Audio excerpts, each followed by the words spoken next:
Check. Hello? Go ahead. We're rolling. Can you hear me? Yep, I can hear you. Can you hear me? Yep, I can hear you. All right. We're on record? We're recording. Oh, shit. We're recording. Oh, shit. Gotta do a welcome, man. Well, welcome us.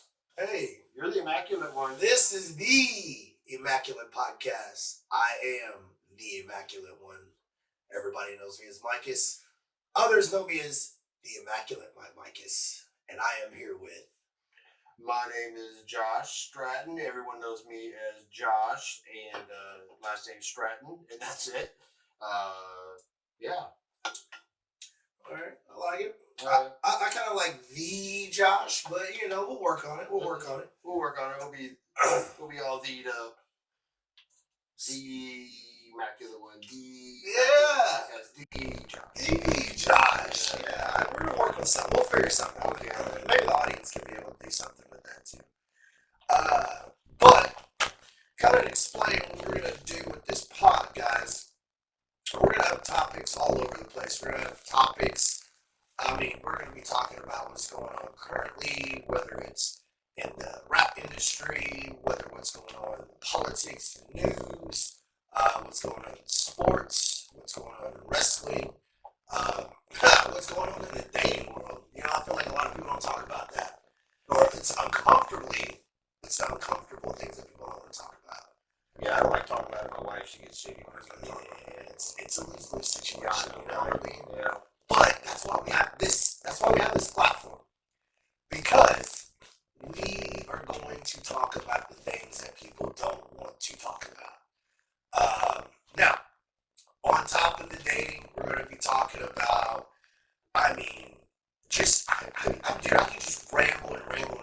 There's so many different topics. Like I have friends that are in the medical field that want to come in and share their advice.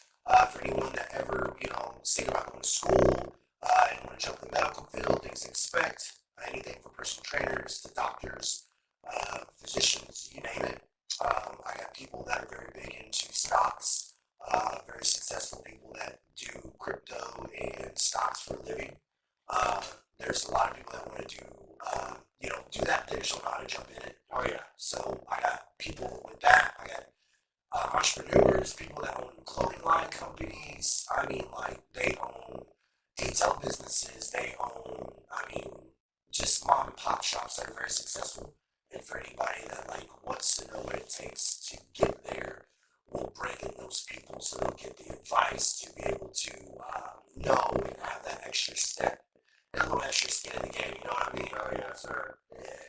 Yeah. A lot of people, they think that just because you live in a small town like Evansville, that things aren't happening. But there are movers and shakers here, just like there are in every other town. And to be the haves, you gotta have it. You gotta go out there and get it. And these people will teach us how to get there, Right.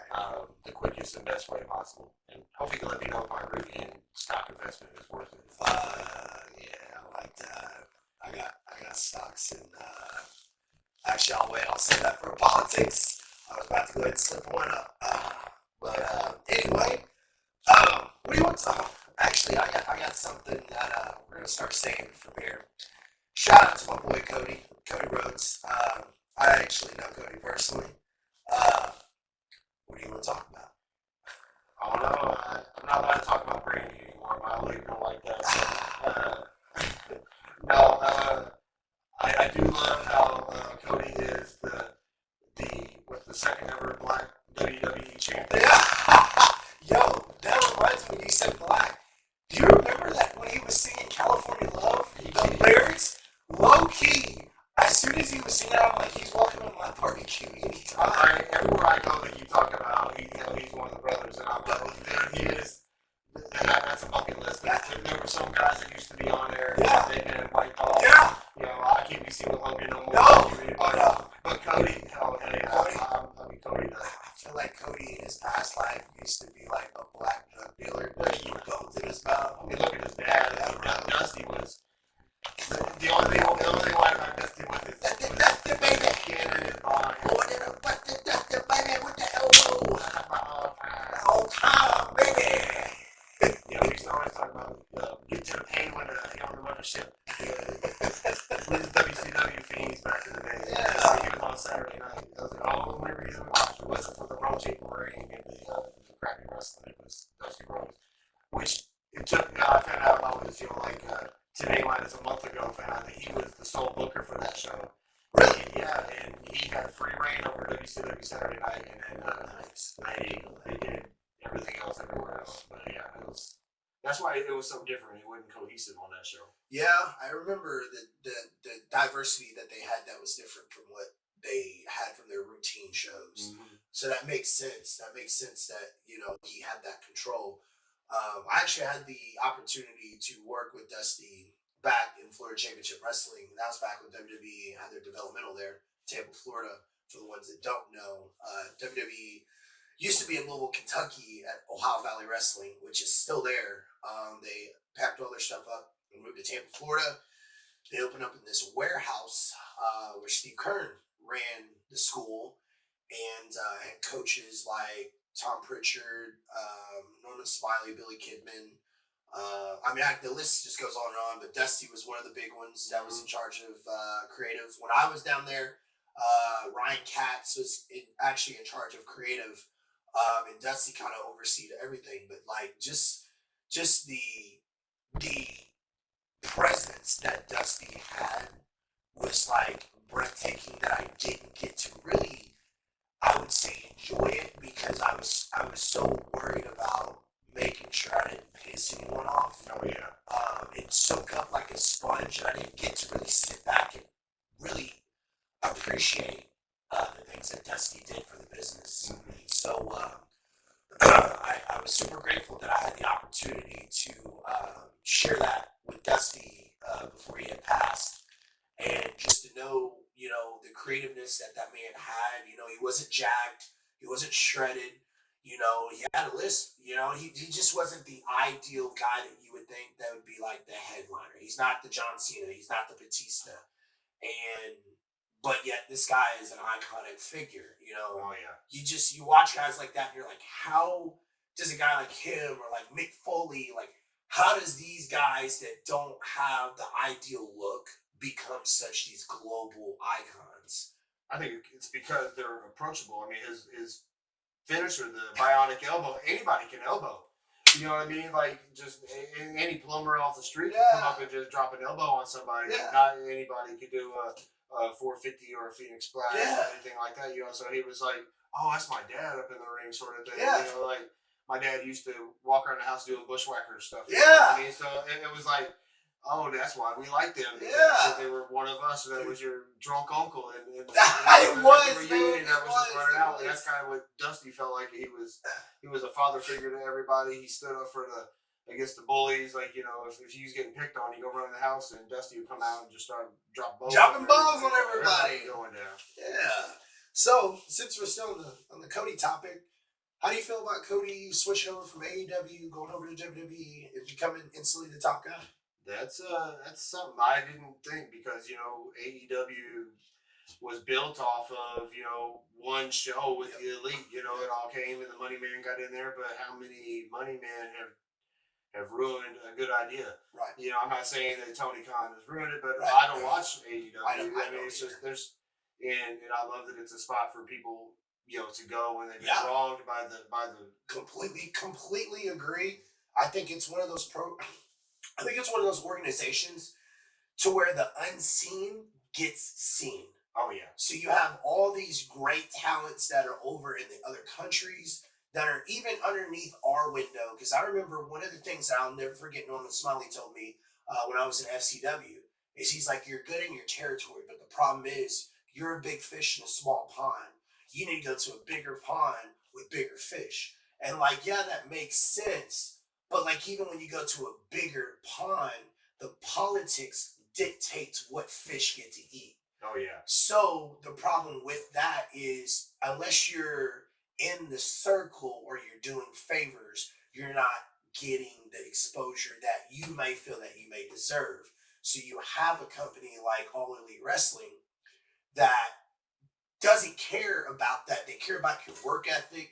You know, like there's guys on there now that aren't jacked. Mm-hmm. You know, they might not have the idealistic American look. You know what I mean? But these guys are coming in and they're still becoming stars. So I think it's great that they have that because it gives wrestlers coming up a second chance to really make it in an industry that I feel like guys in my group or even older didn't get the opportunity. Yeah, otherwise you wouldn't see a Jungle Boy or Hook be doing what they do. Even Exactly. if, no matter how good Hook is, your Yeah. dad's Taz, but Yeah. he ain't built like Taz. No. You don't have No. the same, that fight in the Tasmanian Devil. Right. To him, you know. Yeah. But you get him in the ring and watch him do his thing because Yeah. it's still pro wrestling. You know what I mean? It's Entertainment. it's entertainment and it's about you don't win the belt. Right. You get the belt. Right. And it don't matter how good you are, how whatever that helps. People start cheering for you. They're gonna want you on TV more. But when you see someone like Walter, who is now the champ. Yeah. It's not because he was beating the snot out of everybody. It's because he got this following, and then how long or kind of like you see with Damian Priest. Right. Dude's insane. I love him to death. Yeah. I heard he's a good dude, but you don't get the people that are all over you. So now we're gonna move on to somebody else and see how long his train is. I'm glad you actually brought that up because Gunther. I'm high on Gunther. He gives me the old school vibes with the twist of what today can gravitate to. I love how he puts over the fact that he's wanting to bring prestige back to this great sport, and I love how he calls it a sport. Oh yeah. Because I feel like people who not only are wrestlers but they're fans of their own sport, they treat it like a sport and not an event. So like the passion level is different, and it's all or nothing. So I love that this guy comes in. He used to be a little heavier. Got over. Yeah, I just saw a picture of him when he started the other day, and I'm like, dang, massive, right? He was massive. Yeah. He wore, like pink and baby blue. Dude. I mean, he just didn't look. He didn't look the part, but he was just as insane back then too. No, he was good. Yeah. And I mean, he came in. He had people gravitate to him. He came in. He jumped on the main roster, and I mean, he took off. He is a guy that I truly believe doesn't need, and this is maybe it hits home for me because a lot of places I've been, I've never had to have the belts. I've been in, I'm not trying to sound like arrogant or anything because this is not what I'm getting at. But the reason I'm trying to explain why I gravitate to him so much is because there's only so many wrestlers that can go into a company, whether it's a local company or it's big stage, and not need a belt to still get over. Oh yeah. Most of the time when you put a belt on someone to help them get over, or you help trying to bring someone up to that level. And I feel like he was already sought out as a champion without even being a champ. And then he turns out to be the longest reigning Intercontinental champ, which makes sense. And I just feel like his legacy should build off of that. And the fact that he's a champ now, I feel like they should bring more prestige to that title. And I think he should hold it for a while. I feel like, I see that Mania. I guess they're trying to rumor that Tim and Brock. I feel like I wouldn't do that personally because I feel like that's a waste.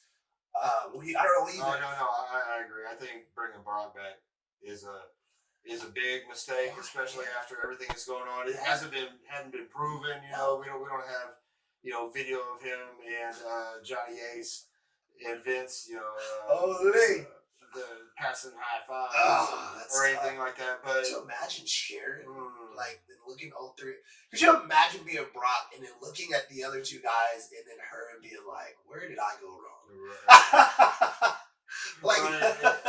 And then after all that, I mean, my son and I, we were watching shout out to Patrick CC. I don't know if you watch him on YouTube. He was talking about the Vince thing, and he was like, and then he goes through all this stuff. He treats this woman like this. It's my son saying after watching the video, and he's like, and then he said he's gonna pay her $3 million and only gave her $1 million. Yeah. It's like, and at the end of the day, you're like, where's my check? And then but being her and to realize, what the hell happened, and I still got $1 million, but you got paid $1 million, you get shit on and all kinds of grace. Now I ain't gonna lie to you, man.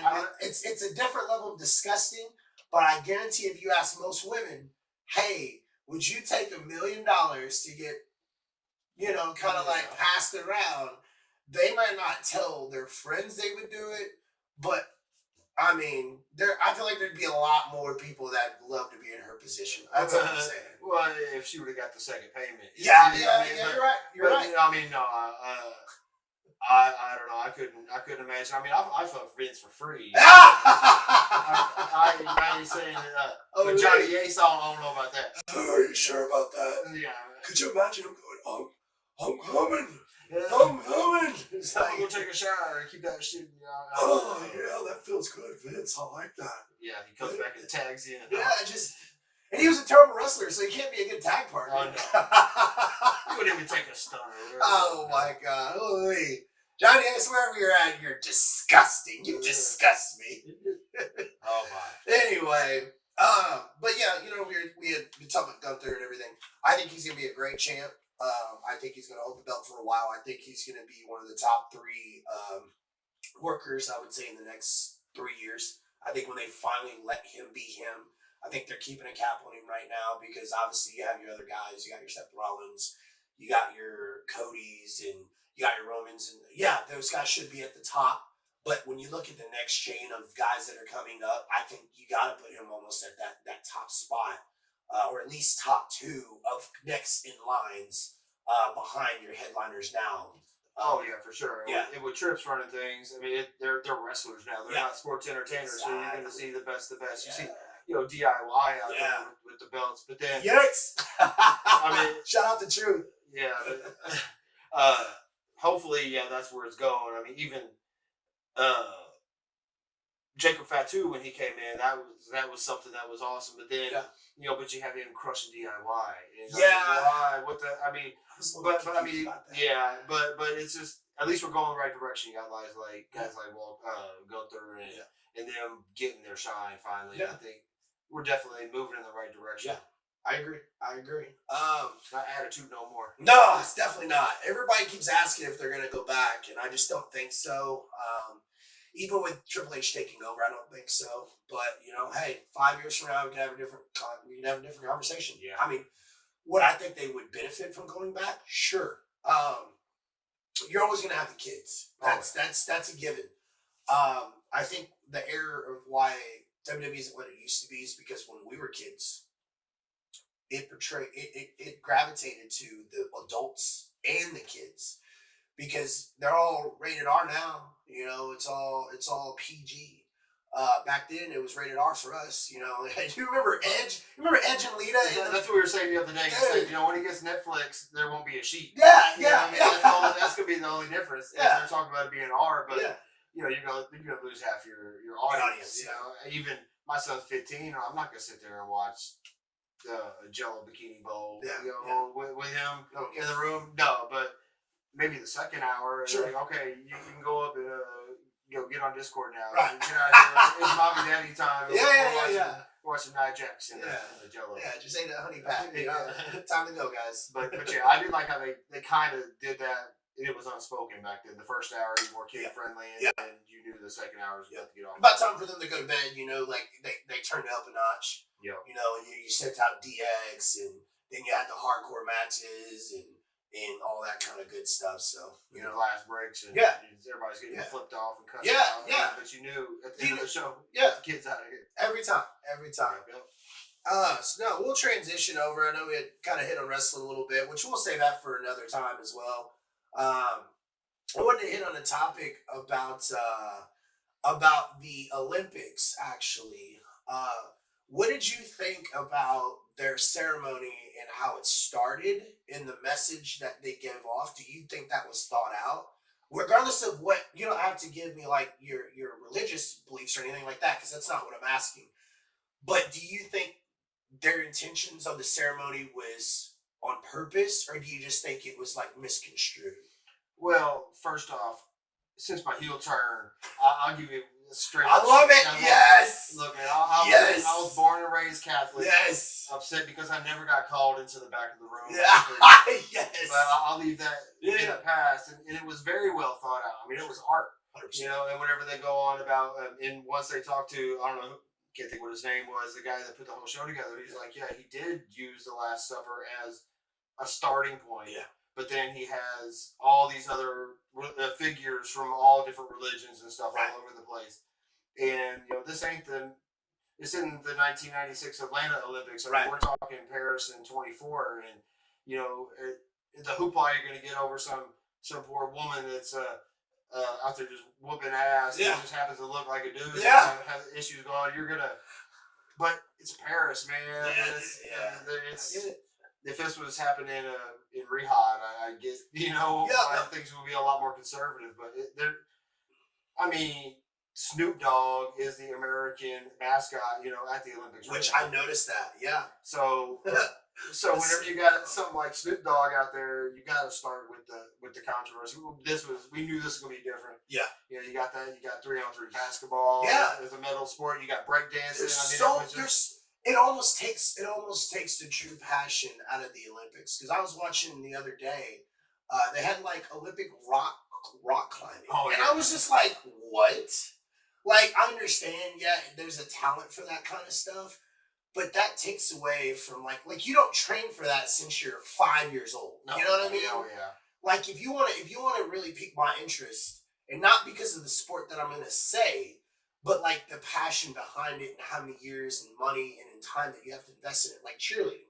I can understand cheerleading being an Olympic event, because since you're 5 years old, pom poms and not nightless, but sleepless nights for parents, and putting their kids through all these like cheer camps and all these competitions, and there's no money in it. No.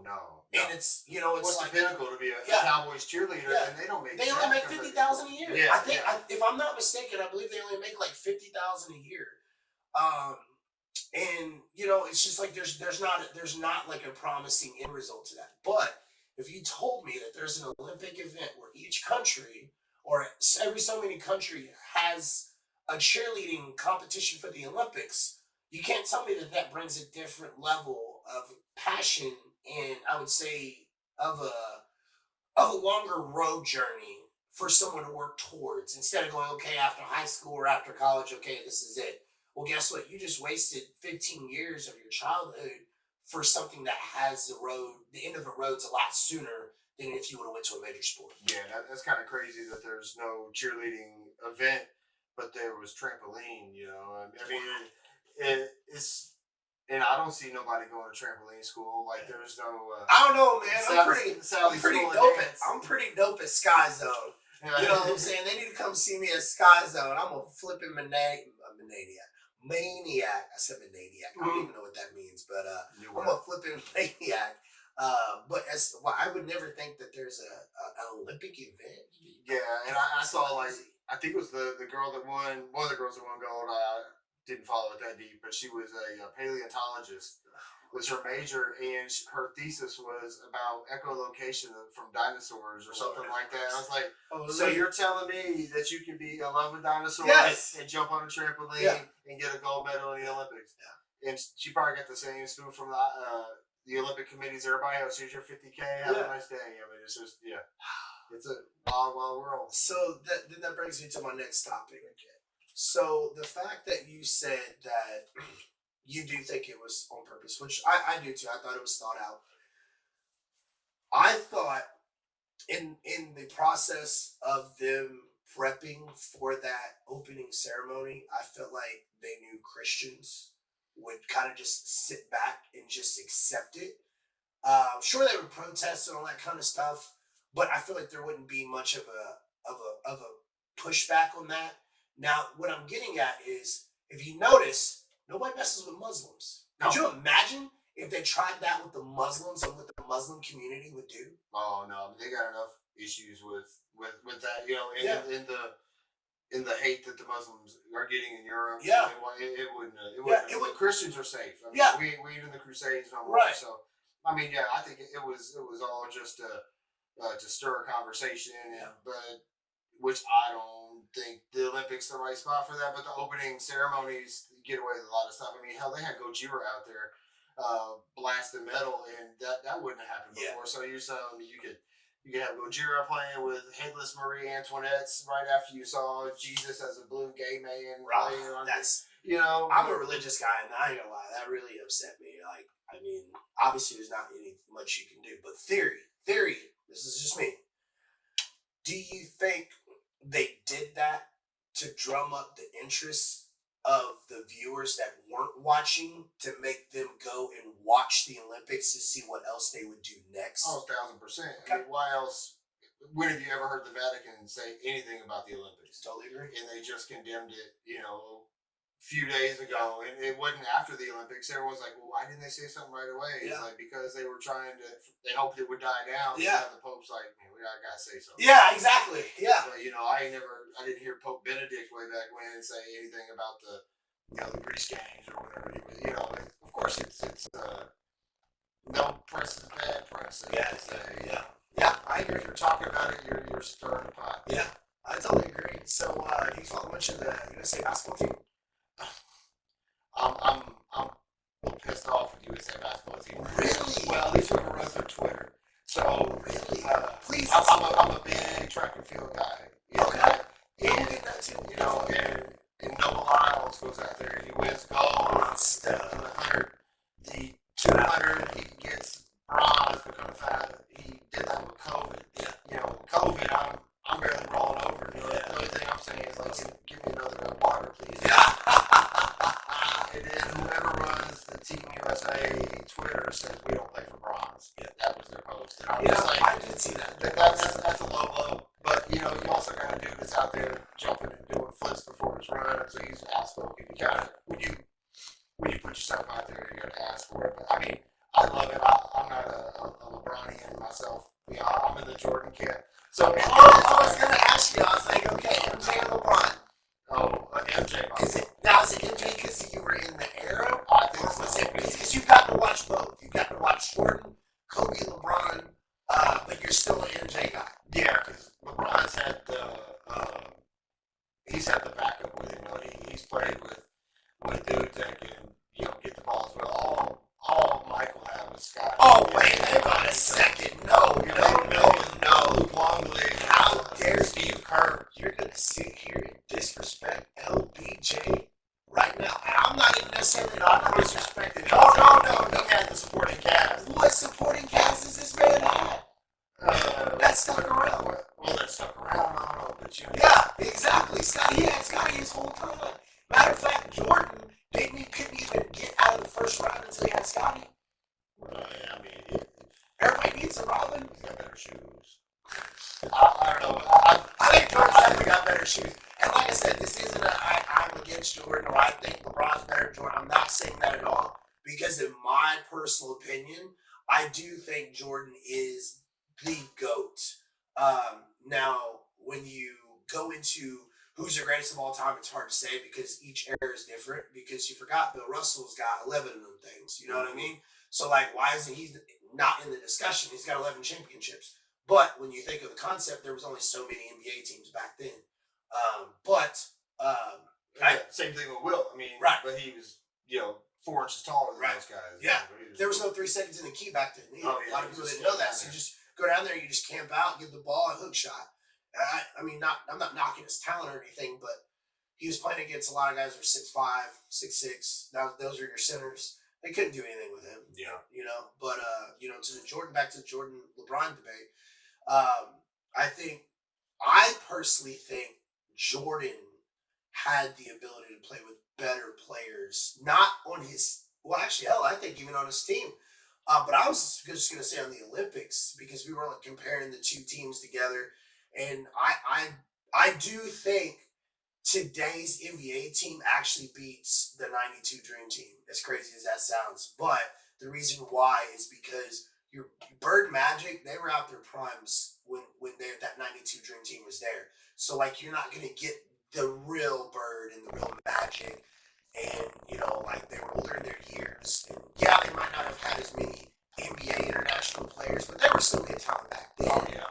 It's just I think now the team that is assembled right now, I think there's going to be more top 75 players of all time that I think is going to represent. I think Steph, KD, LeBron, AD, and that's debatable I'm just saying that's 4 guys alone that you can throw in there alone. And thinking out, I'd like to look the numbers up when we're talking ages. I mean, They're older. Steph and KD, and all KD's looking as old as LeBron is these days. But Steph, I mean, he's still going to take, he's first out. Yeah. But yeah, I mean, I'll be curious to look that up and see age-wise. But I do think this is there's a lot of hype with those teams. Yeah. The Dream Team and those guys, those egos are so big. Yeah. They couldn't coexist. Yeah. Yeah. It wasn't happening. But, I was seeing, when they were talking to KD the other night, and he was saying, we have fun, and we're doing our thing. It didn't look like it on his face, but yeah, I mean, he said, I think they have these guys showing up to the gymnastics gold medal, team, thinking they're all sitting there together and doing their thing. It's like you never would have seen the Dream Team do it. No, not at all, because back then it wasn't about being buddy-buddy. One time they were buddy-buddies when they played against another country. Outside of that, they really didn't mess with each other, which I like that. I wish it was more so like that. You have AAU where a lot of times now your best players play together. That's a whole other topic there in itself. But Jordan would never want to go play with Bird. No, it's just not. But it's not because they didn't respect each other. It's because they both respected each other so much that they wanted to get the upper advantage over one another. I feel like if LeBron had that mindset, and this is why I actually put Michael Jordan first and LeBron. I'm sorry, I put Michael Jordan first and Kobe. No, Michael Jordan first and Kobe second. I have Kobe over LeBron actually. And once again, I'm actually a LeBron fan. I have no interest towards either one of the 3 guys I just named. But the backbone that Kobe had, he just remimicked what Jordan did. Okay, and it was a proven system. Yeah. Nobody else has done it. If it was so successful, why hasn't no one else perfected it? You know what I mean? So, and the thing is, Kobe still did his own thing. Sure, he took moves, but here's the thing. Everybody takes everybody's moves. That'd be like me doing a DDT in the middle of the ring. Guess what? 10 million other wrestlers already done the DDT. Oh, yeah. If I give a drop kick, 10 million other people's done a drop kick. So who cares? But the poise and the mindset that Kobe had. If Kobe missed the last second shot, he goes to the locker room. Nobody talks to Kobe. Don't talk to me. Oh, yeah. LeBron isn't that guy. He's a great player. But his mindset, if he had Kobe's mindset, he'd be the greatest player of all time. I truly believe it. He does not lose. I don't think he loses nearly as many NBA finals with Kobe's mindset. I ain't going to say Jordan's, because Jordan's mindset is even better than Kobe's. But what I'm saying is, I think he has more championships if he has Kobe's mindset. And that's why I put Kobe ahead of LeBron. For one, he's got more rings. But for two, and you can say, he played with Shaq, and he played with Rick Fox, and Derek Fisher. And yes, you're absolutely right. But in order to have a dynasty, you have to have that supporting cast. And the thing is LeBron was in Cleveland. That's his fault for staying in Cleveland for so long. He went to Miami, and they're talking about, they built a super team. Listen, super teams have been going on for years. The only thing is, it just wasn't magnified.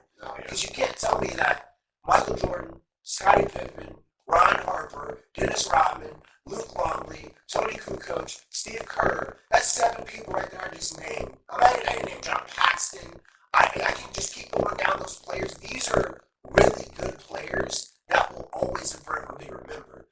You can't name that many players that LeBron's played with, even on all the teams that LeBron's ever played with, let alone with Miami. His 3rd best player was Chris Bosh. Other than that, nobody really remembers. You remember your Ray Allens, but Ray Allen was out of his prime. Mm-hmm. Gary Payton was done. You can name Mike Miller. No disrespect, I like Mike Miller, but Mike Miller was a 3-and-D guy who played maybe 6 minutes a game. Shane Battier. Shane Battier was barely playing. Udonis Haslem rode the bench probably more than I've ever seen anybody ride the bench somehow and still get championships out of it. No disrespect to him. But you even look at the LA teams when he went, they did the bubble championship. It was Dwight Howard, LeBron, it was AD, and then it was a bunch of role players. But when I just named the Bulls' team, all those players had impactful meanings to them winning that many championships. So that's why I say you need players to be able to build a dynasty. So when I say that Jordan is number 1, that's validated. You can't change that. Kobe is why I put number 2, because Kobe he had, the guys that I named, he had your Shaqs, he had Paul Gasol, he had Derek Fisher, he had Rick Fox, and I can just keep naming other guys as well. So then I know someone's going to be like, well, oh, well, hey, well, what about LeBron? LeBron didn't have that many supporting cast. But isn't that his fault? Like, why wouldn't he just go somewhere where he can get that supporting cast? Well, he tried. Yeah, and they ridiculed him. Yeah. They ridiculed him for it. And they found out that wasn't it. It's not it. And I think his championship in Cleveland means a lot more. It's crazy to say this. I think LeBron's championship in Cleveland means more than any championship that Michael Jordan had, even including the perfect season that they had. That was that 72-8. Yeah, something like that. Yeah, sir. No, it was. It was 8. I think it was 72-8. I could be wrong on that, but either way, that season, I still think LeBron's team. Because if you look at that roster, it was Kyrie and LeBron. That's it. And they had a bunch of role players. Matthew Dellavedova was their third best player. Oh yeah. Most people can't even tell you where Matthew Dellavedova came from, Australia, but most people can't tell that. So that's why I just think that if LeBron had a better supporting cast, I think he'd be in a better position. Oh yeah, and then when you got someone like me who, all respect to the NBA, I was a lot bigger fan back in the day. It's my third favorite sport. Yeah. I didn't even know Matthew Dellavedova is. Yeah, exactly. Yeah, that's my point. Yeah. I get. Shout out to Matthew Dellavedova, man. He's got what it is right there. But thinking of the Kobe and the Michael, I think really the GOAT could be the common thread they both had with Phil Jackson. Yes and no. You got to be coached. I agree with how that. much of him just out there and it's like go and set it on autoplay or simulation? I don't think Phil was a great coach. I think he was great of managing egos. Maybe which you can call that coaching in itself. That may be important. You can call that coaching in itself. You can, he was a creator of the triangle offense, and I think he was a good coach. But you could put almost any coach with that team, and they could still produce a championship. I'm just being 100% honest. I'm not knocking Phil Jackson because Phil, everywhere Phil went, he won. Oh yeah. But he didn't win in New York. But he wasn't a coach there. Nobody wins in New York. Yeah, nobody wins in New York, man. Pat Riley couldn't win in New York. Yeah, hey, all you Knicks fans, you guys disgust me just like the Cowboys fans, just for the record. Mm-hmm. And I'm a Mavs fan, and I know you're like, oh, y'all just lost to the Celtics. Listen, we were the 5th seed. Nobody expected us to be there. Even me as a realistic fan, I even was telling people a conference finals appearance was an over expectation after the trades we made. The way that we had performed the second half of the season, I thought, damn, maybe we could potentially get the right spot in the playoffs and make it to the finals. We did. Boston was already a championship assembled a team before the first tip-off of the season. And I had told other people that as well. I have a couple of friends that are Celtics fans, and I'm like, man, I think you guys are the team to beat. And people are like, oh, no, man, we just got to see what Tatum and Brown do. And I'm like, yeah, but here's the thing. On paper, you guys have a lot of solid players. Drew Holiday, if I'm not mistaken, I believe Drew Holiday was a first-round pick when he got drafted. I believe Derek White was also a first-round pick. I know Tatum was. I'm a Duke guy, so I know I'm my Duke guys. But Jaylen Brown was as well. Al Horford was, because I remember when he came out of Florida. Kristaps Porzingis was as well. And then, I can just keep going. Now, and even their other guys, even their role players that didn't play much, I still think they were quality second-round picks. But when you start stacking up how many first-round picks they have, and you look on paper, you're like, well, yeah, on paper they look like a championship team. So. Oh yeah, and they had that background too. Yeah, all from top schools or Porzingis. Who's your team? I'm a Dookie. I'm a Cameron crazy. I knew it. Bucket list, just be jumping up and down that little ass warehouse. That's a interesting fact. Did you know that USI played Duke this last year? Yeah. I hope. I don't think it'll happen. They held their own too. They did. I think they were leading at the half. They did. I was shocked. I don't know if you remember when North Carolina played UE at Roberts Stadium way back when. I actually went to go watch that, and of course I wore my Duke jersey because that's the type of fan I am. I don't care. Mm-hmm. Try me if you want. Mm-hmm. But I remember they signed a 3-year deal. They had to go play in Chapel Hill twice, and they came to Evansville once. So I'm hoping that they can work something out maybe to get them. Now, obviously, it's not going to be, I don't know, they call it the Freedom Halls. Is that what they call that? Their arena at USI? USI. I don't know because it's brand new. Yeah, I forgot. But moral of the story, I think if Duke did come down, they definitely have to go to the Ford Center. But could you imagine? Oh, dude, when I heard it, that's the first thing I did. Look it up, and I was like, oh, have Duke. Yeah. Oh, I did the same thing.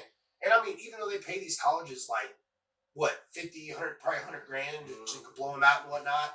If I'm USI, I'm like, hey, look, if we can just get you guys come down here once, you can kick shadows for the next 20 years. We don't give a shit. That's perfect. It's their first year as D1. Yeah. I mean, it's like, what better way to start? Yeah. And they're going to get recruits off that. Oh, you know, yeah. like that's the perfect pitch to a lot of these D1s. Like, look at John Morant. He goes to Murray State, becomes the star player that he is. But like everybody overlooked John Morant. But like Murray State was like probably like, hey, look, we play in the Missouri Valley. Like we play top tier teams that you can get your real exposure off of to still get in front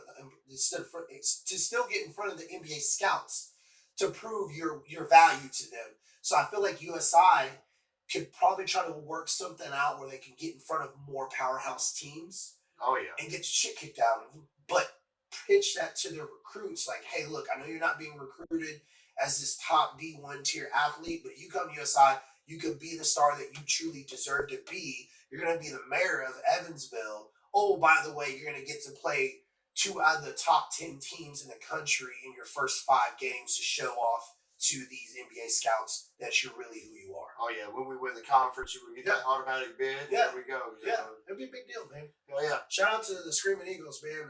I hope that's you guys do good next season. I know I'll be there for a couple of the games. I was last year. I got to watch them a couple times. I thought they were pretty decent. UE, they're kind of going through something right now too. So like I'm always rooting for the local teams. You know, it's just good. I mean, I think Racklin's doing a phenomenal job. I mean, obviously everybody misses Walter McCarty. I mean that program. I truly believe if McCarty was still there, I truly believe that the organization would probably be, I would say, top 2 in the Missouri Valley at least, right as of right now. Because the year he left, they had some. I think they had like maybe 2 of the top 500 players in the country on that team, and then they ended up decommitting once all that had happened. But Raglan's doing a really good job with the transfer portal and stuff like that. So, shout out to Raglan. You're killing it. I know it takes time, man. Just know that Evansville supports you no matter what you're doing. And the fact that you're doing it your own way makes it that much more special. I hope you become iconic. Yeah, stay out of trouble, stay out of the dorms. Stay out of the door. At least if you're going to do it, just go to USI's campus. Like, I don't know why. I know Walter personally. He is a great guy. Stop fucking kids, man. Just leave. Well, hell, and they're consenting adults, but it's just like, I get that. Like, no. All you had to do was go to USI's campus. You could go terrorize the Screaming Eagles and go to their campus. You had to go down the street. When I was a kid, there were no such thing as that grooming stuff. And I mean, there's nothing wrong with older men liking younger women. Okay, cool. If that's your thing, that's your thing. Do it. Matter of fact, hell, we can have a debate about that.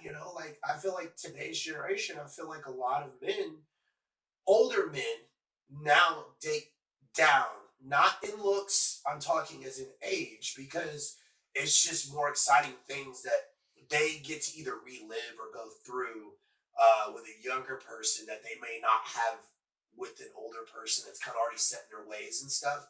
So like the fact that people are like, oh, he's a pedo for going after some 20-year-old chick. Now, do I agree with that big of an age gap? Yeah, probably not. But like at the same time, obviously she saw some sort of value, whether it's he's famous, but like she obviously saw enough value to like, all right, here you go. You know what I mean? Yeah.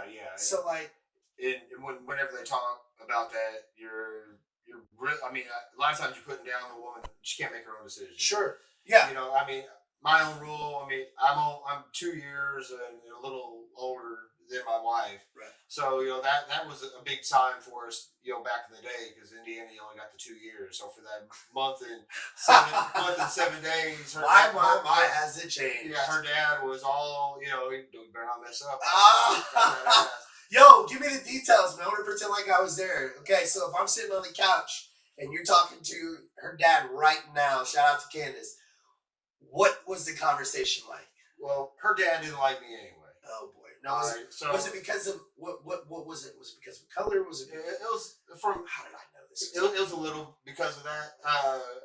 My wife's mixed race. If you don't know Candace, and her. Candace is beautiful, by the way, guys. Oh, yeah. I'm not just saying this because we're friends. We're doing a pod together. Like Candace is legit. She's beautiful. She knows it, but she is super humble, which makes her that much more of I would say of a hot commodity that I'm sure that you were attracted to. Oh yeah, and I've always loved Halle Berry. You know, it was dude. When I used to think that back, I swear to you, I used to go, man, that's the local. I used to think in my head all the time when I first met her. I was like, that's the local. Oh yeah, and that's how it started. I was raised here in Evansville, and then I went to school at Grand Valley State in Western Michigan. Okay. Ended up in this room with 8 other people because I signed up for my dorm late, and Jeez. out of those people, sounds like a deal. There were 6 non-white folk in there, and myself and another guy, we were very white. So now, when you say very white, are we talking mayo or are we talking more like tan white? Mannerisms. Holy! You know, okay. One of them, all he did was play Doom all the time. It was me that was just, I'm a chameleon. I'll look forward to wherever's happening. Okay. And shout out to your old roommate, man. Yeah. And some of them, they were from Detroit. Some were from, there's a dude from Ypsilanti, which if you know anything about Michigan, you go to, they were hood. Oh yeah. Yeah. So hood. Yeah. And I got bullied a lot when I was a kid. Sure. I got up there and found the black community don't really do that amongst their friends and whatnot. I mean, you'll still get ribbed or whatever, but you know, that's brotherly love, though. You know? Yeah. If they're not messing with you, if they don't mess with you, I feel like that means they don't like you. It's when they mess with you, it's their way of saying, "Yo, I fucks with you." Yeah, and that's where I joke with my kids. You know, they'd be like, "You're so white, you glow in the dark." I was like, because that was the first time I heard it. Because you know, they would always go on about that. But you know, we sit and we bond over self-report NBA Live '95. We just played the hell out of it, and these are my boys. You know, where we went, and then I came to Evansville because I wasn't very good in school. Yeah. So I came down here for the summer, and the first weekend I was here, Candace was working at Licks in the mall, and they were all white at that time. Yeah. And I looked over, and I was with a friend of mine, John, old pothead John, the local icon, John Cooper. So we was walking with him, and I looked over, I was like, "Damn, she's fine. She looks like Halle Berry." And he goes, "I go to school with her. Do you want to talk to her?" I was like, "No." And no, because I'm shy. No, I mean, at that time, you know, I ain't saying nothing to nobody. No, I get it. And so he starts walking over to her, and I'm like, at this point, you're not going to say something to somebody on my behalf. Yeah. So I come running up, and he starts talking to her and whatnot, and come to find out years later, she's always been disgusted with John. So as this conversation's happening, you gotta know John to know what he means by that, because he's actually genuinely a good dude.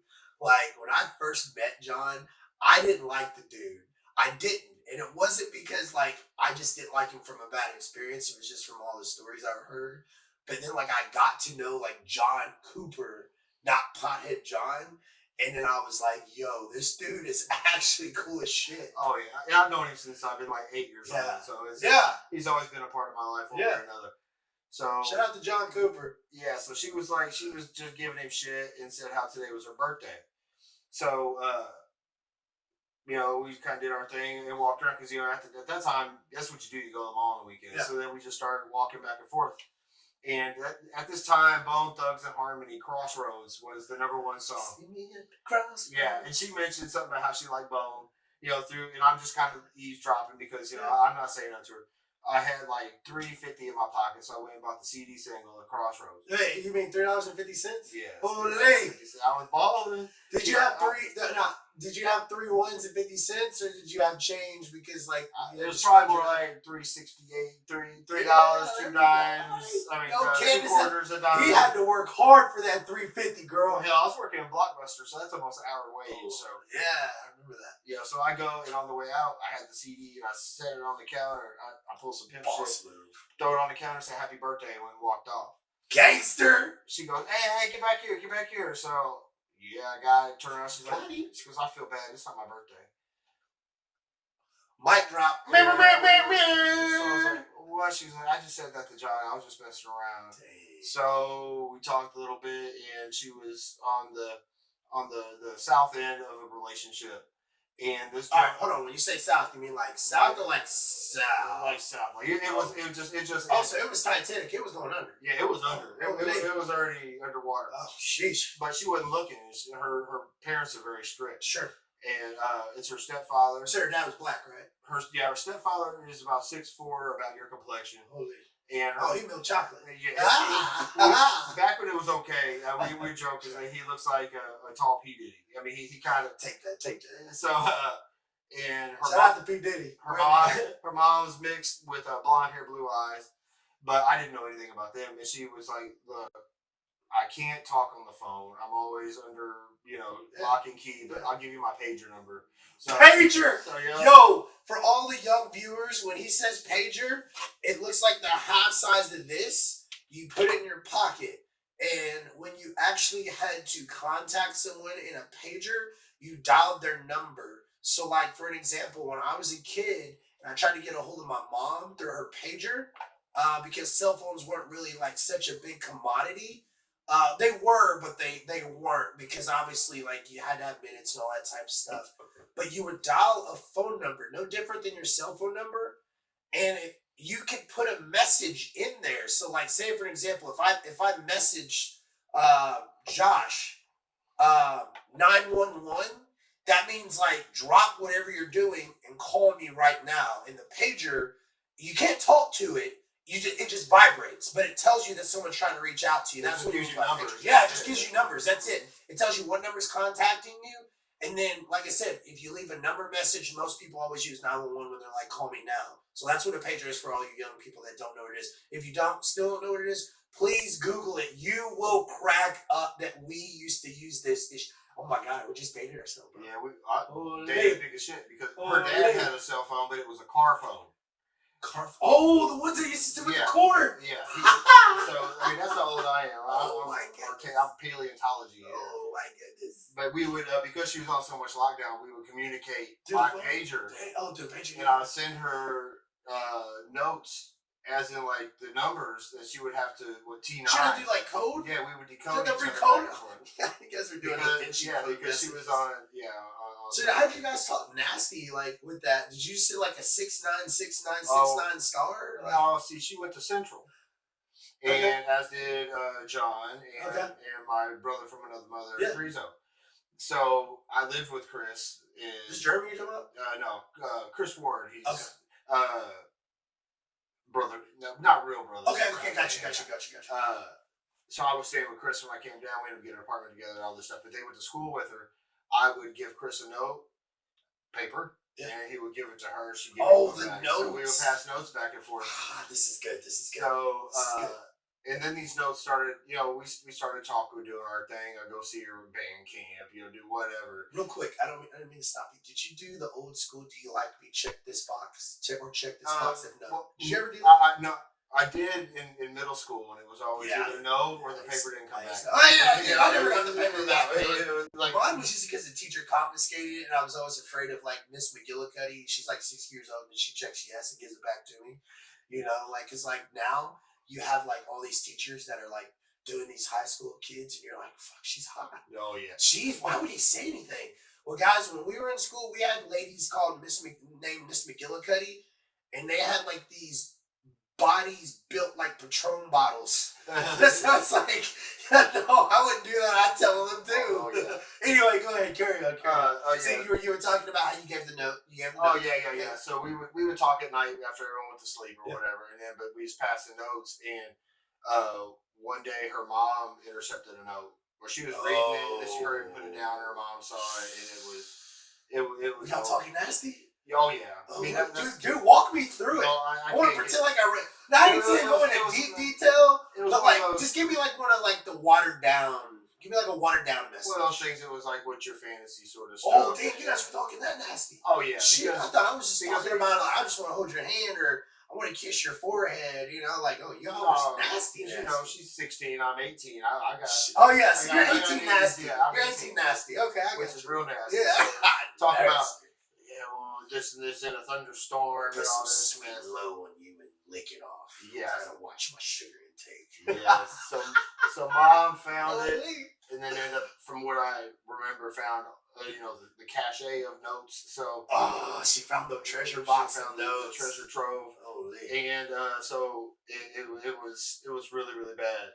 And her father, oh no, he didn't care much for me because he really liked her as boyfriend. He was a star basketball player for Central High was, and they had this camaraderie over Michael Jordan, and it was a whole thing. So now she goes from your dad dislikes LeBron. She goes from it, and actually you know her as he owns a fitness place here in town. Holy! Yeah. Holy! I will not name who it is, but shout out to him. Yeah. I used to hate him so bad. That's and then recently, I was like, well, not recently, within the last, 10 years, I really like the dude. Yeah, no, he's a good dude. I was always jealous. So that's why Dad, he's like, you went the negative. You went opposite. You went different. No, that's completely different. Yeah. You went from darkness to light. Like you went from the alley at 12 a.m. to like noon. Yeah. I totally get it. Yeah. Yo, that's kind of how it all started. It was all bad, and she ended up moving in with us in our apartment. Gotcha. This will all be filled in, at other times. Sure, But yeah, it's been a very interesting life, and we're talking like we started dating in 1996. Nice. I was still in school. I can count the number of mixed race couples back then. Yeah, not many. On one finger. I didn't know of any. Yeah. And so what you're saying is you're one of the original fathers of this, right? Oh yeah. One of the godfathers, ladies and gentlemen. Mic drop. And we used to joke that it was common back then for a black man, a white woman. Yeah. But not for a white man and a black woman. Yeah. It wouldn't happen. Right. The black women would or black girls would be right. Just clown and ridicule why you want some white boy, blah blah blah. So we get it. But we just old school because we fell in love over the phone, so we got to know each other's personalities, and skin didn't even matter at that point. That's awesome. I mean, it mattered to me because that's why it got me to go. I like the exotic Halle Berry over there in the white in the white outfit with exactly. I love it. And I remember the first time my grandma met her, she called me over to the car. And we're talking to people from Poseyville. She comes over and she's like, "You may want to think about this. I don't think this is going to work out for you. People are going to say things." So that's always something we laugh at because Grandma likes her more than likes me now. I get it. I get it. But yeah, so that's awesome. That's how we got started. Now we got two crazy ass kids. One that looks really white. One that actually both of them. One with a natural broccoli haircut. Yeah. We were joking on him because shout out to the kiddos. That's like a big thing now. Is this horrible curly hair? Yeah. And then my son, he's like, I didn't pay nothing for mine. Like, right, looking like a Lando Norris with some regular glasses. Something like that. That's so funny. That's more to come on that fun. Yes, that's awesome though, man. That's hilarious. So, dating today. I know we had talked that kind of all trickled from the Walter McCarty situation, but dating today. Why isn't there more relationships now that are like our grandparents? Why do you not hear about people still being married 10, 20 years? You guys have been married for a long time. But like why is it more people getting married? Why is divorce so common now? There you go. That's the better question. Why is divorce so common now than what it was when we were younger? And like our grandparents that were married for 60 years and 50 years and things like. What do you think is the reason to that? I think it's people are not self-centered, but they're looking on them first. They're worried about their careers. They don't want to have kids. They can't afford it. They're 30 years old living at home because they can't afford rent somewhere. They can't. We lucked out and bought our house before the mortgage crash way back when. So we got, mortgage on our house is probably half what you pay for this apartment. Olé. You know what I mean? So this generation, with the millennials, the Zoomers, and everybody, they just can't afford it. So because of that, because they see that more than likely their parents were together and then broke up because divorce is more common and easier. They just don't put the same amount into it. Right.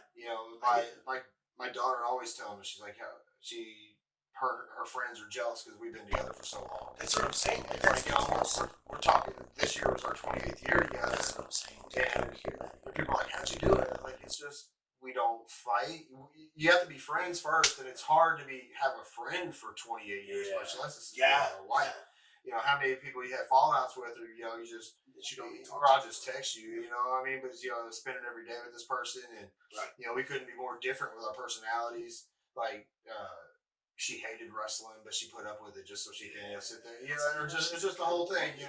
Oh yeah, that's how you know they're good women, is if they're willing to compromise for things that they dislike, just because it brings you happiness. And I feel like, to kind of add on to what you're saying, I feel like there's not enough of that anymore. And I'm not just saying just for women only. It's got to go for men as well. Oh yeah.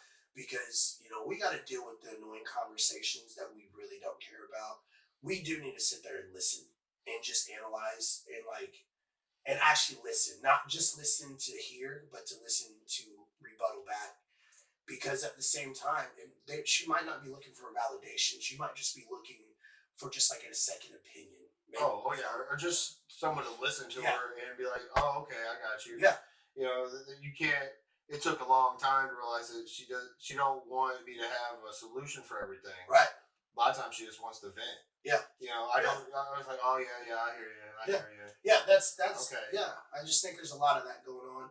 I think the biggest thing of why I think you don't hear about long tenured marriages now is I think it's social media. Social media is the biggest indicator of that, because there's so many people that are looking for validation, and it's one of those things. And I'm going to make sure I'm saying this right.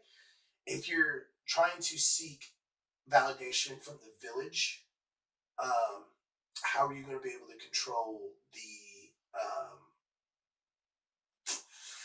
Once again, this is just my words of it. This isn't the exact phrase that people say, but like, how can you worry about your own relationship when you're too busy getting validation from the village, basically? Oh yeah. And it's like, you can't ever be satisfied, because if you're not getting the validation enough at home, you're gonna seek out that validation elsewhere. And guy or girl, I'm not saying this is about a specific gender. This is just in general. But now social media makes it so easy to reach out to somebody. For an example, okay, say if you and Candace, you guys been together for so long, and some dude that's only in North Dakota, that's in a hole in the wall town that has 500 people, guess what? He can find her Facebook. He can find her Instagram or whatever social media platform she has. And say if he's got that one thing that she may desire that she doesn't get at home. Obviously, she's completely happy, but I'm just using this as an example. Say if he's got the private plane, he's got a private jet. Oh yeah. And all he's got to say is, hey, I'm going to fly and come pick you up. We're going to go to Florida today. Grab your friends. She's going to validate that, and she's going to flex on her social media. She'll never take a picture of it, because if you notice, there's a lot of girls that'll go out. They'll never take a picture of who they're with. Mm-hmm. And then all of a sudden they're doing these amazing dinners.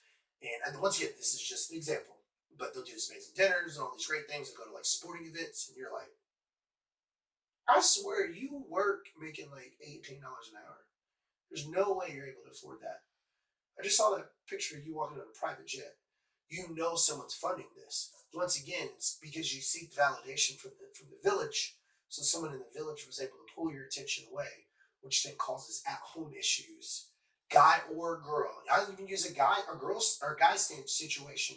Like a guy's taking 10,000 selfies, and he keeps doing it every time he leaves a gym. He's taking a selfie. He's shirtless, and he's doing videos of him working out, or like he's on his motorcycle and he's shirtless, and just validation, wanting attention from others because it's something he isn't getting at home. He's gonna have that one distraction, and maybe the one hot girl that he's never got that finally is single.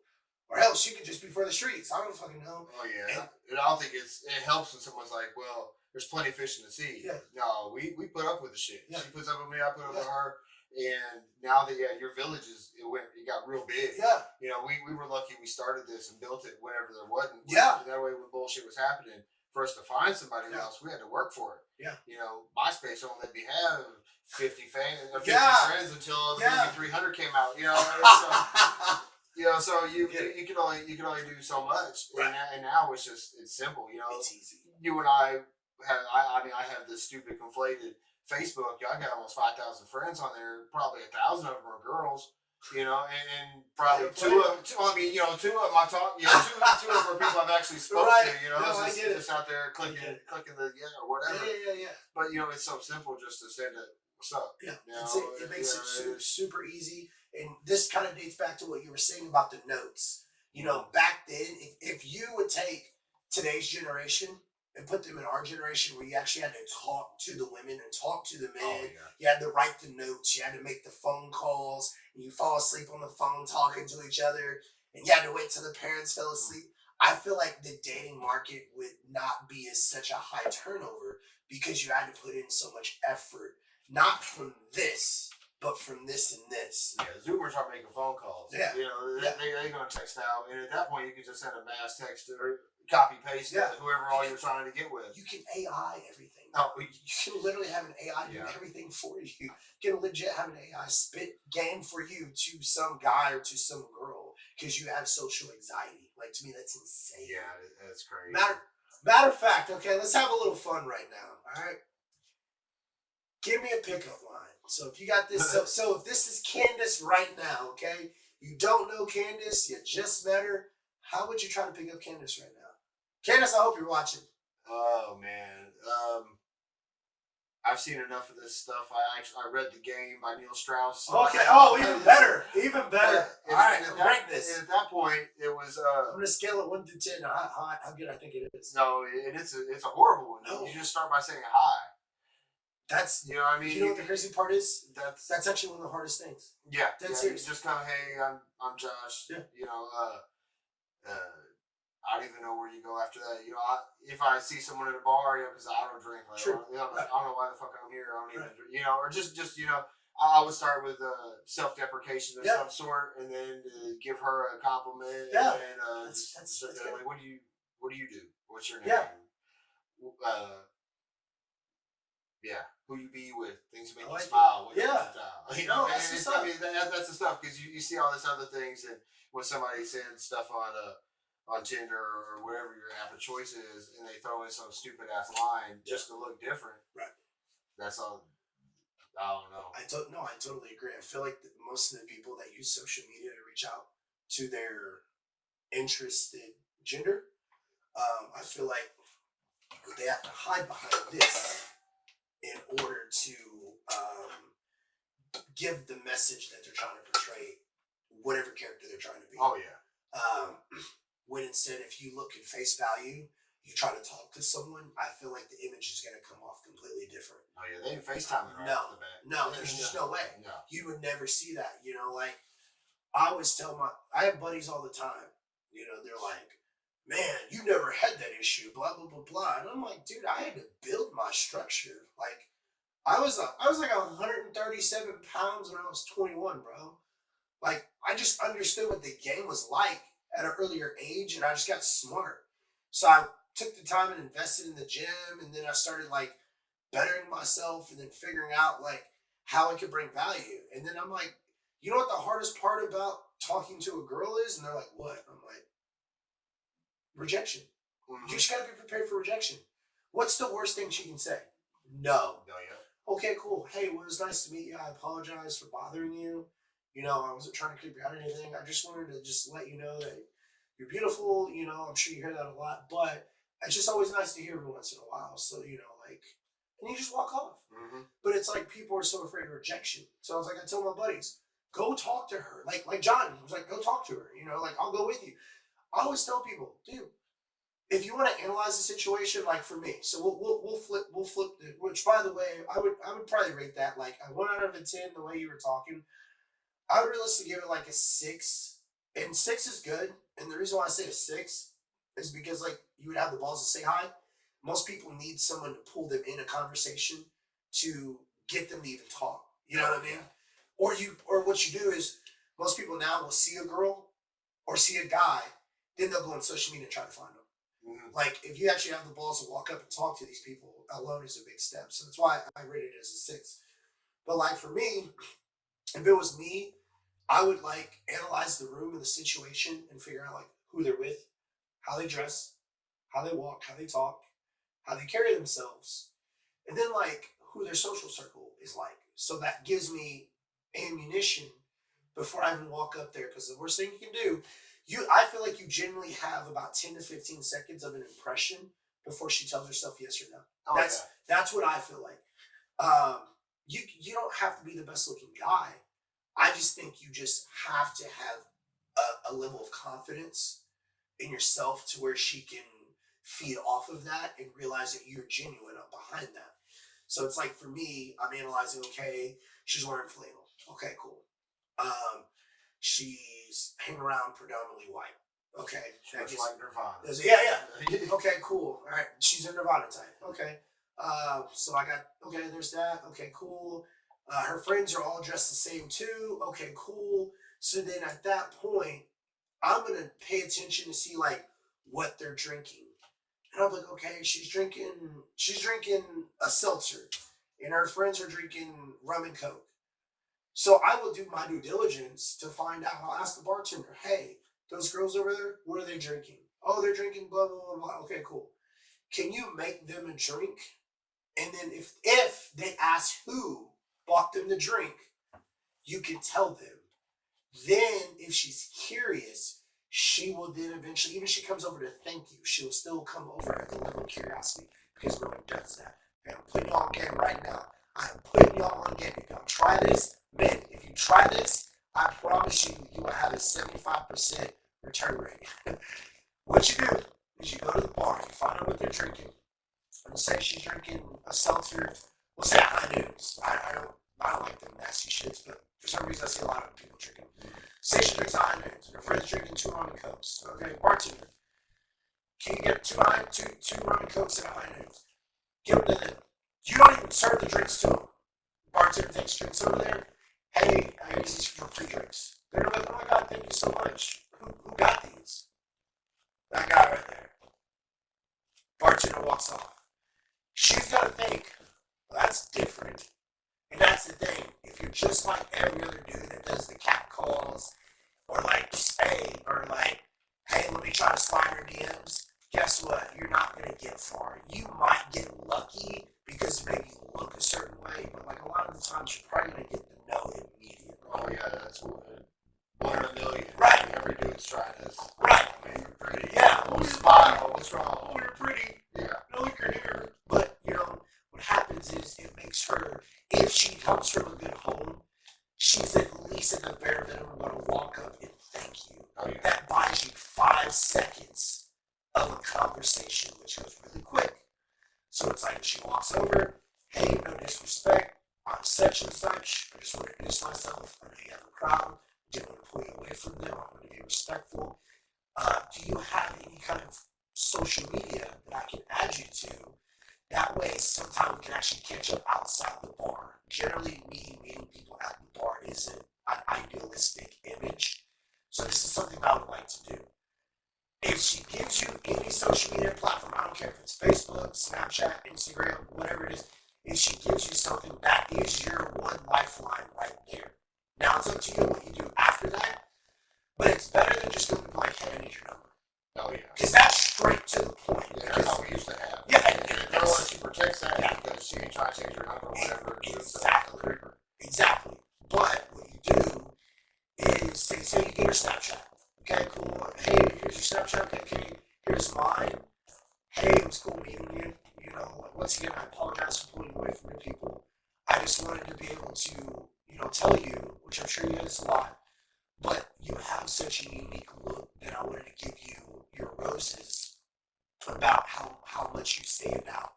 And I want to let you know that the thing is that you're doing, I just want to let you know that it goes unnoticed. It's not going unnoticed. You're going to always have guys say you're beautiful. I just want to tell you your style as itself, it's unique, that makes you special more than everybody here.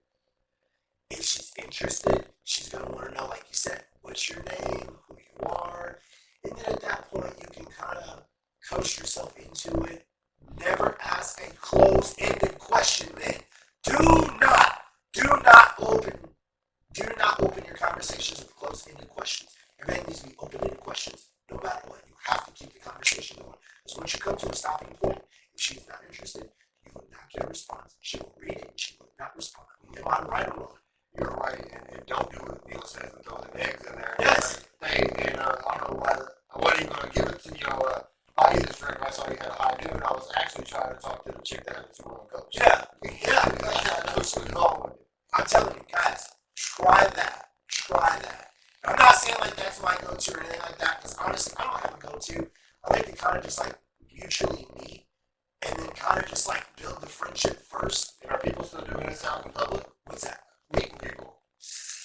I'm gonna say Not in bars anymore. I mean, you just walk up and see a chick at the casino, or like. First of all you're gonna see is some old Betty's there. I don't know.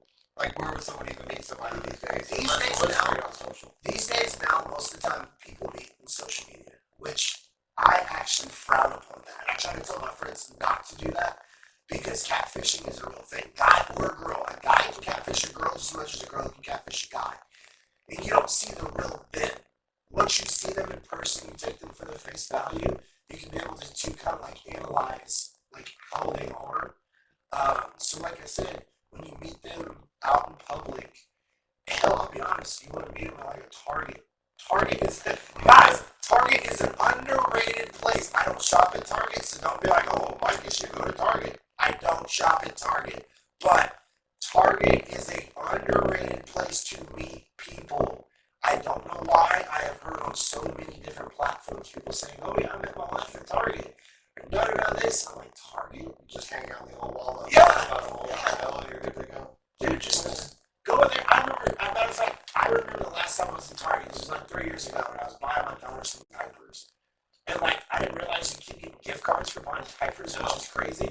But like, bro, there is literally maybe a 2% male population in Target. It's predominantly a woman's store. Oh yeah. Men, go to Target, start shopping there. You might meet your next Candace there, and you never know. But do not get them at Walmart. Yeah, don't go to Walmart. Don't go to Walmart. Don't go to Costco. Don't go to Sam's Club. Don't go to Ruler Food. You definitely don't go to Ruler Foods.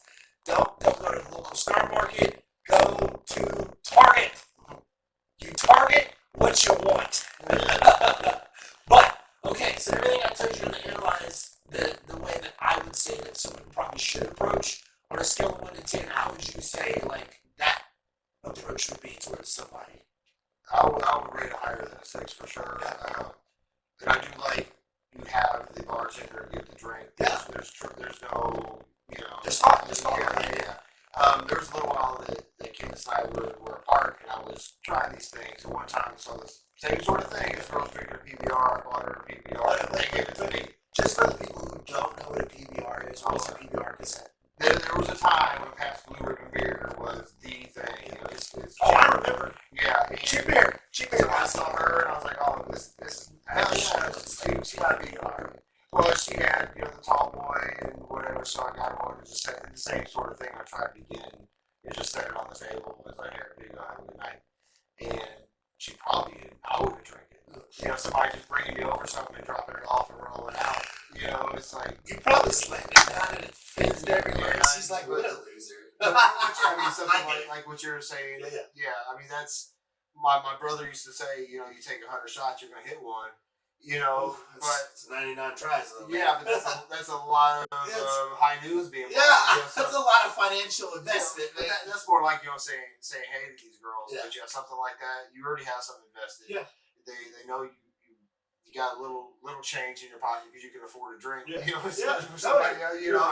And you're going after something they already like, their needs. You're fulfilling that. So I mean, I would probably 7.5, 8. Yeah, you're taking the time because you analyze the situation. A smart, logical thinker that most women are, they're gonna be like, wow, he thought enough. First of all, how the hell did he find out what we were drinking? Yeah, that's her first initial thought. Then she's like, oh wow, he did his own research to find out what we were drinking instead of coming up here and asking. Because 9 times out of 10, when you walk up to a group, guys, listen to me. When you walk up to a group of women in a bar, 9 times out of 10, there is 2 women in the group that will shut you out quicker before you even get your name out.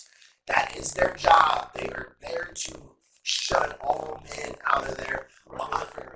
Unless you bring some sort of value to them. Hence why you buy them all a drink. Because there's always going to be the one friend that's going to shut it down.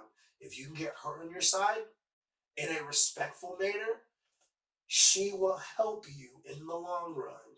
If you're just some weirdo that just stands there or tries to catcall or hey, come here type stuff, she's going to be the number one person that's going to get you shunned out. Am I right or wrong? Oh, yeah. I would say you're definitely, you went over the friends, you went over the, her too. Yeah. And then, you're buying a drink, there's no rejection. No. If they decide they don't want nothing to do with it, right, they just don't come. They laugh a little bit. And guess what? They came over and they said thanks, and then, okay, cool. Review. Hey, I appreciate the drink. Thank you so much, and they walk off. You already know right there she's got a boyfriend, or she's probably married, or something is going on, which that already should tell you. Body language tells you everything. If she's not seeking around to find out who you are, she's not interested. Yeah. That's fine. That's a respectful way of telling you no without crushing you as whether you can call it ego, whether you want to say it's your confidence level, whatever. It's an easier way of saying not interested. Oh my God, thank you for the drink. I appreciate it. She walks off. I'm like, all right, cool. Hey, I just bought some cute girl a drink. Okay, cool. Let me go find my buddies.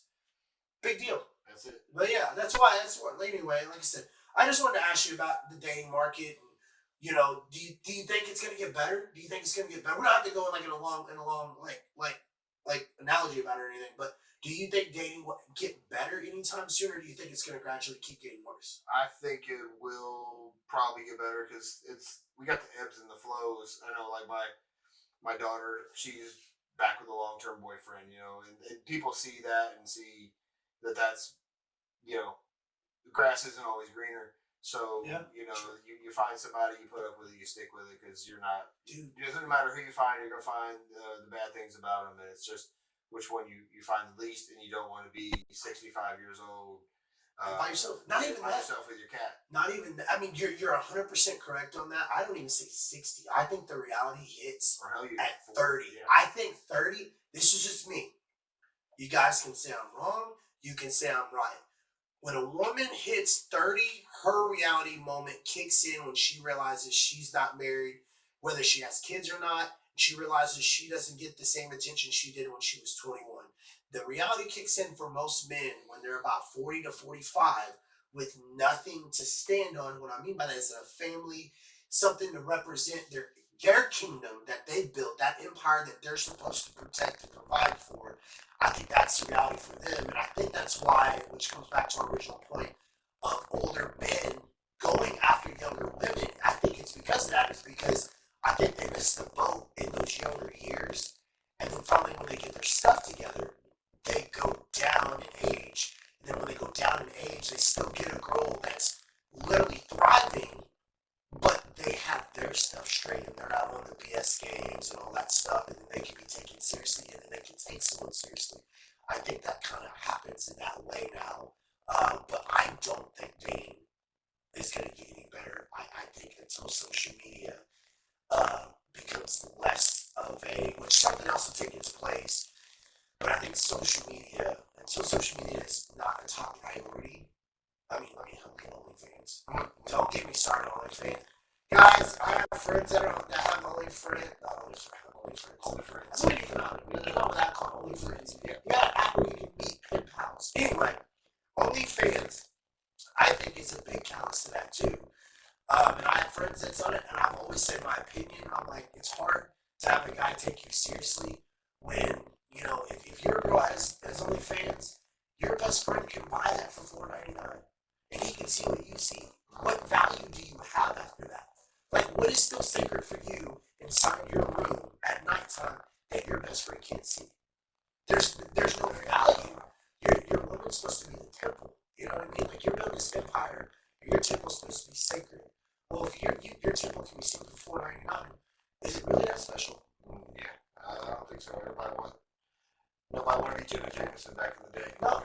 They try to be now. Everybody wants to be an influencer or something. Yeah. And if they see that's the way to do it, then you can't be influenced by it. then you have $4.99 subs or followers, and then what you do, then you're all depressed because you don't have the following that you think you deserve. And what happens whenever you get older and your viewers aren't the viewers anymore? Unfortunately, we all expire. We're all in an age, so like, what happens when those people drop? You're not gonna really have anybody at that point. You wasted that time not taking a guy seriously who may have the value and the keys that you overlooked because you thought your value was higher than him. And then you get brought back to reality when you realize when you don't have the subscribers anymore, you're not making all the money you used to make. And then you're in your 30s and you have a cat. Yeah, I hate to say it like that, But men, we're fortunate to have some extra years, a little extra years, because let's be honest, most men don't get their stuff straight until like they're in their 30s. Hey, shout out to most men that get their stuff in the earlier years. That's great. It comes from a great home, it comes from a great circle, things like that. I think it's great. But most men don't develop until after they're in their 30s. So it's like, we're just starting life at 30. We're building up our value in our kingdom from 30 to our 40s, which, yeah, I wish we could have started younger, but most women mature faster than men.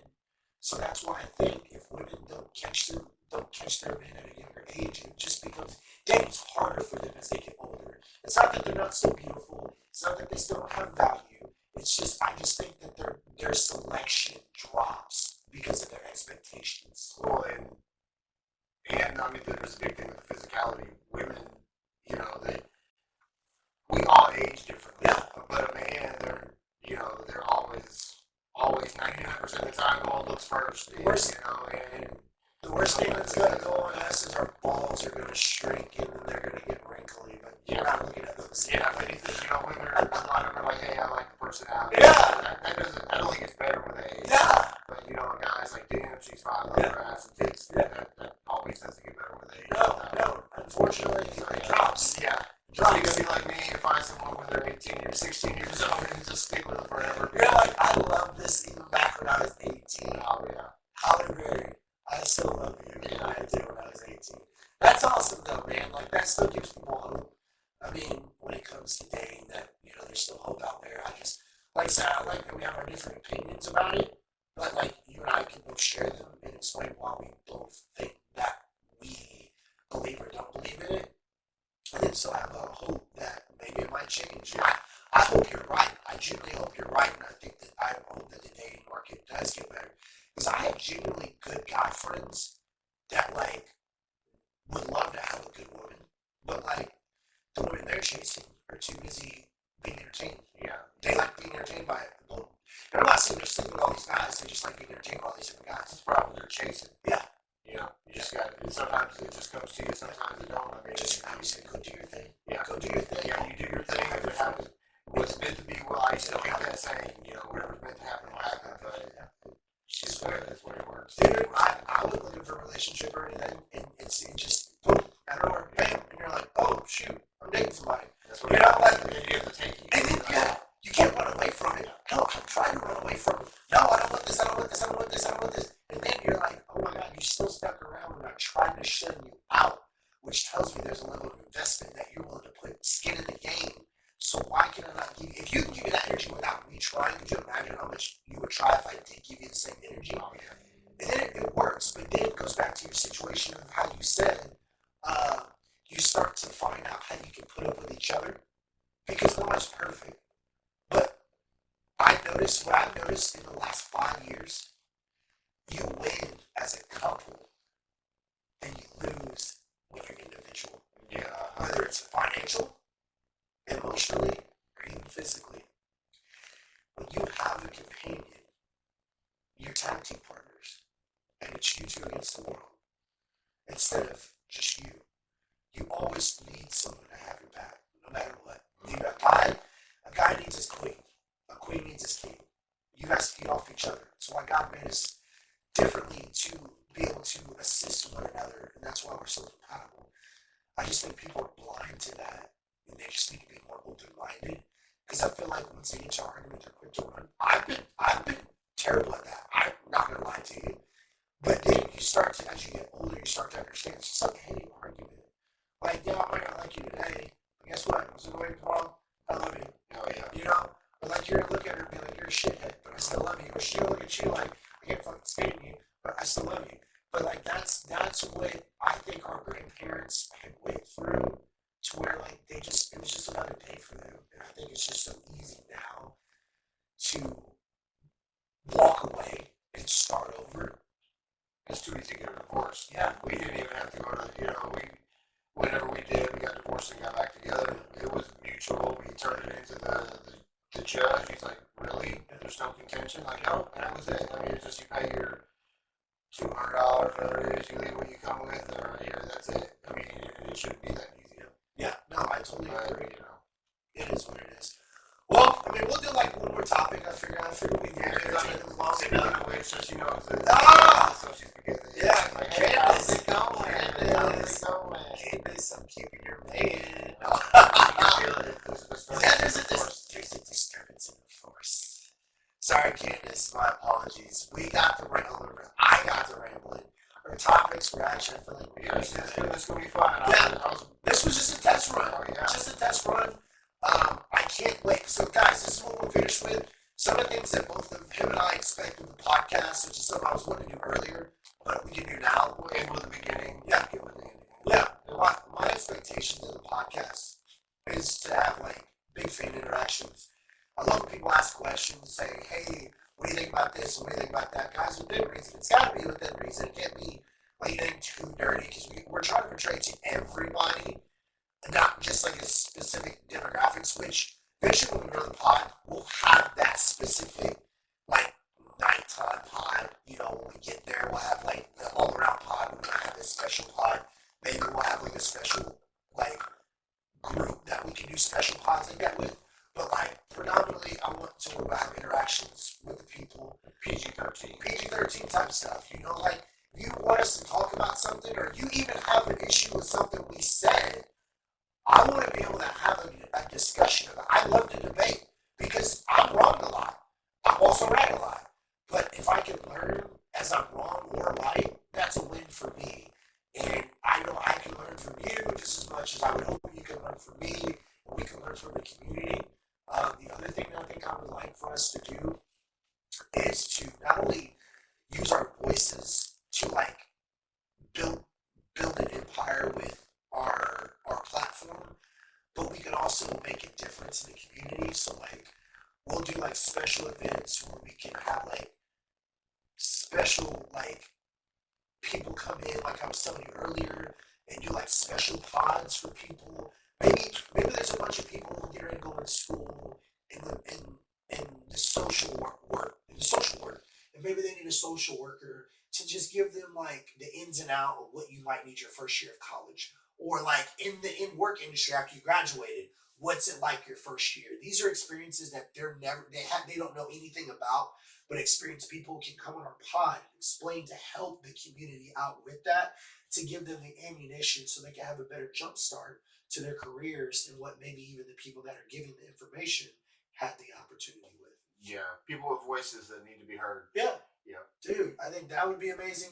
I'll be honest. I mean, I would love to get on YouTube and get us a gold plaque.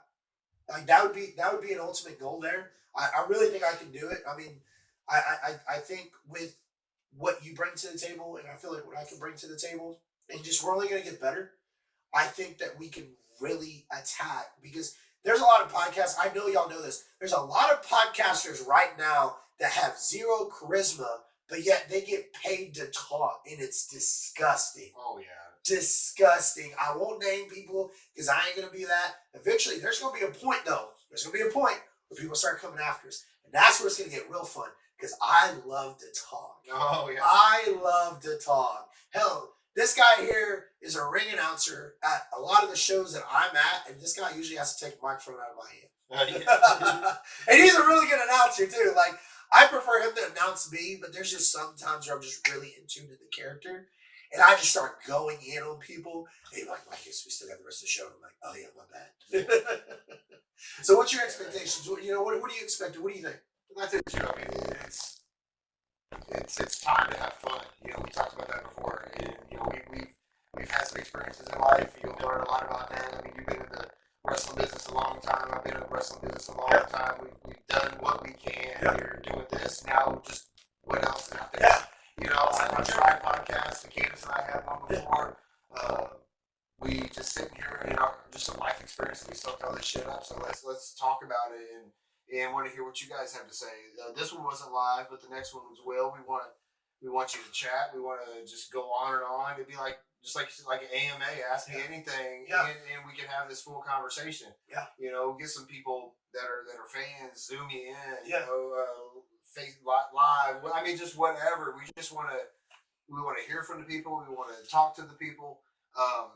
And we want to talk about things that you guys want to talk about, not just us. Because I mean, you and I can talk about anything, but if certain viewers want to talk about a particular uncomfortable topic, we will talk about that. Oh yeah, nothing's off the table. Nothing's off limits. Yeah, I suffer from clinical depression. Let's talk about these things. Yeah. I mean, let's get the stigma off of everything. Perfect. Like next Tuesday, I get my chip for being a year sober. Dude, I'm so pumped about that.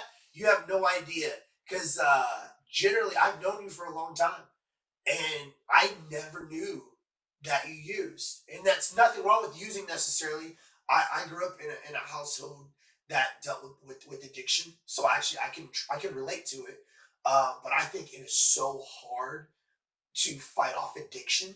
So the fact that you can do that sober for a whole year, yeah, I mean, it's absolutely crazy, man. Many years of, I mean, I started smoking weed at 17, Yeah. and then it transitioned. I mean, I've done everything but coke and meth, pretty much, But then it turned to when Candace quit smoking, we it was just too expensive, so I switched to alcohol, and I was up to a fifth a day. Jeez. And at that point, you're just drinking to stay alive. Right. It's like, and Yeah. then at that point, I spent a few days in the hospital. Yeah. And made that life changing decision. And Yeah. then after that, you realize that okay, now I'm living, and that's part of this. We're living now. Let's share life with people. I would love to hear like that on our next topic, or once we go through our next episode.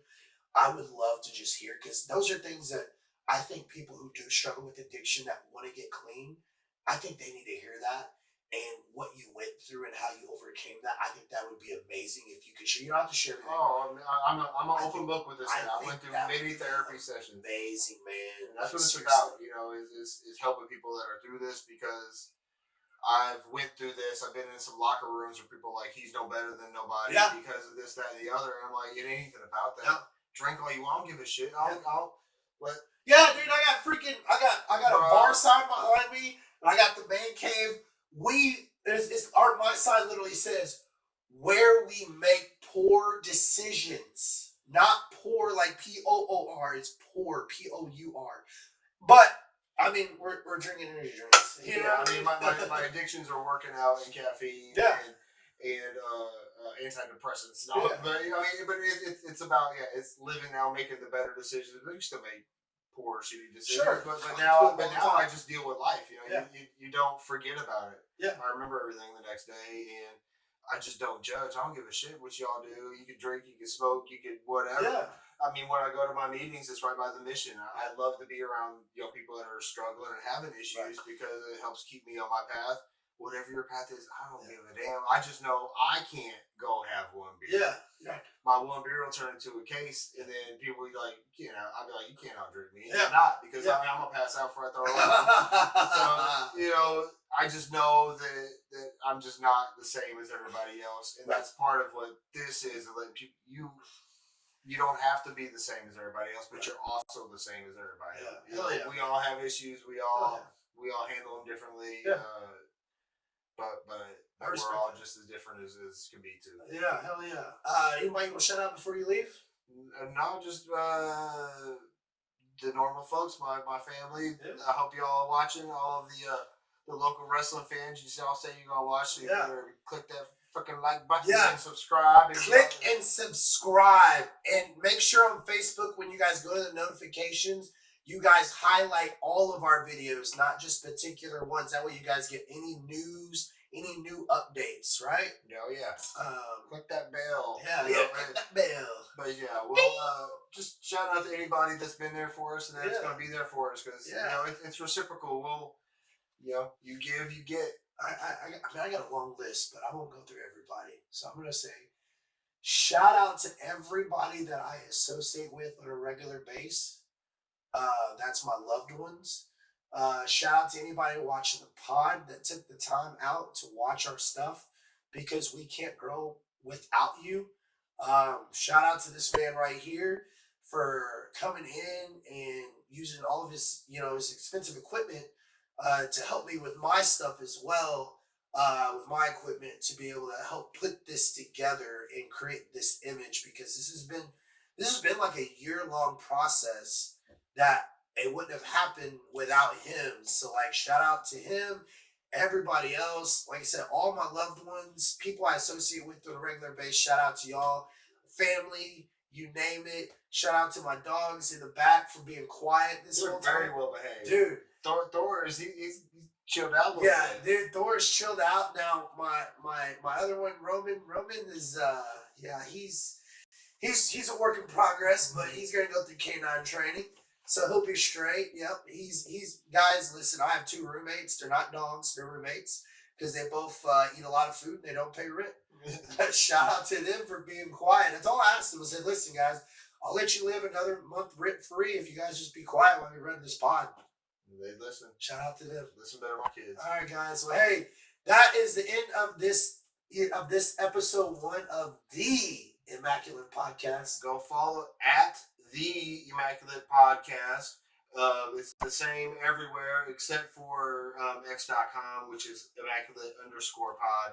That'll be here at the end of the screen, or you probably seen it throughout. Depends on how much editing I get in there. And but yeah, go do all that stuff. If you are into the app that has the cash symbol at the beginning, you can cash app at any time.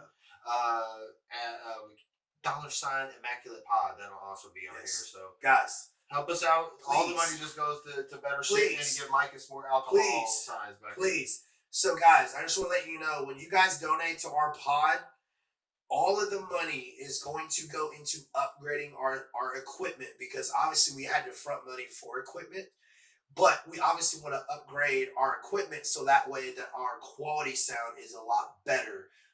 So that way we can bring you guys better content. We need more microphones when we get more guests. We want better camera quality and things like that. So any kind of donations, I don't care if it's $1 or $5,000, guys. Every single cent is going towards our podcast. That's all it's going for. I promise you, the way we build our podcast, it's going to be a big help from anything that you guys do for us. So, but yeah, guys, we'll see you on the next episode of the... Actually, Josh, you close this out. Give him the immaculate way that you would do it if you was in the ring. Oh, yeah, this is good, guys. Here we go. I was thinking we should have started that way. Yeah, we probably should have. We'll start that next time. But ladies and gentlemen, thank you for joining us from Evansville, Indiana, the Immaculate